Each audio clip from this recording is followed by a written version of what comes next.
Hey there, in my previous video I ran through the UI and the functionality of the Spline IK tool that I made, and in this video I'm going to demo some of the animation potential and how it can create some really interesting shapes with not very much effort at all, and also how it can switch between IK and FK and can be with the right workflow you can be sort of non-destructive between the two states. So to start off with, I'm going to create a template.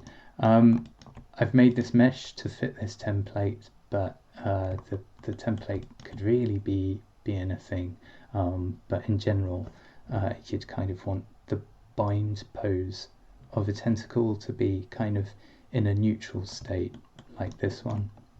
And then I'm just going to create the rig and bind the mesh to the bind joints.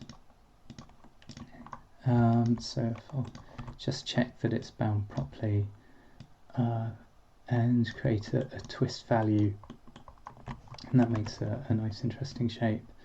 Maybe kind of shrink it down a little bit, and also get some kind of other rotations in on there, so it has this kind of interesting organic shape and kind of very loosely offer it up into the x-axis like that. So once that's done, I can match the IK to the FK and then key in the IK controls as well as the individual controls like that. And that's our first shape.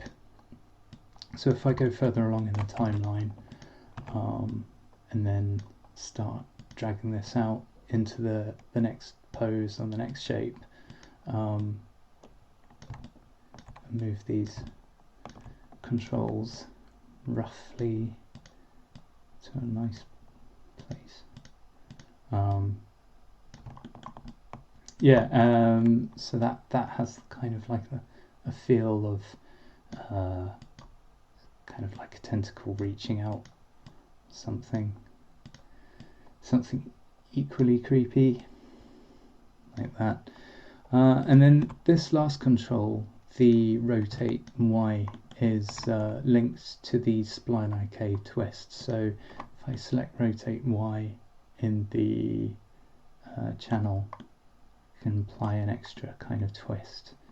I've got to make sure it's twisting in the right way, otherwise it looks like it's reversing. So now that kind of looks like it's driving forward like that. So yeah, that didn't take too much time at all.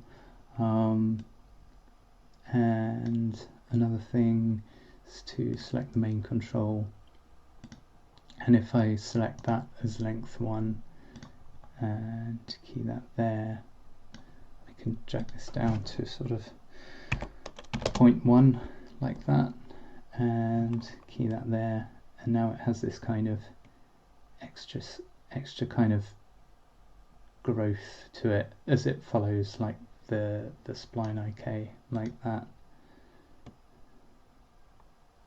So that didn't take very much time at all. And also you can match the FK to it like that. So that's the just make sure that the FK controls are keyed in that pose, otherwise it's not going to animate. And then if I select, if I match FK to IK like that, and then make sure that they're keyed there, that should kind of loosely follow the Spline IK. So at this point it would probably be a good idea to put in some more keys. So if I switch to IK again, and then match the FK to the IK, select those FK controls, and that's starting to match it a little bit better, and around this time it kind of falls off, so Just going to repeat it one last time.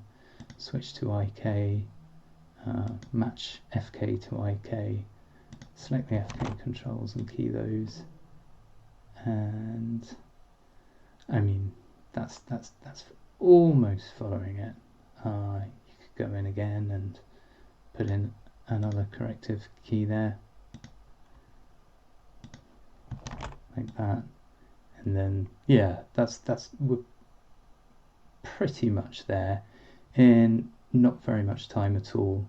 You've kind of got a nice interesting FK animation. You can have it in IK, and yeah, that's it so far.